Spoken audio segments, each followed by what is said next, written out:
Hello, in this video I'm gonna show you how you can change and manage your billing and delivery addresses on the SHEIN app. So first of all, what you can do is go to Me in the bottom right corner and then go to the settings over here in the top right corner.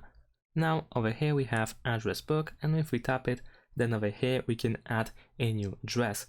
So let's press add a shipping address, and here you can fill in your delivery address and then press save at the bottom of the screen in order to save your address. Or if you are making your first purchase, you can add something to the cart and then proceed to the cart like so.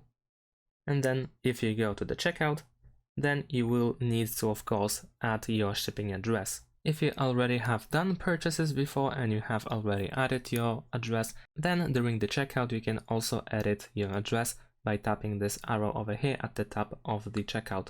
And here you can, for instance, edit your address by using this button over here, or you can add a new shipping address by using the button at the bottom of the screen. And that's it. Thanks for watching. Leave a like and subscribe to my channel, and see you in my next videos. Bye!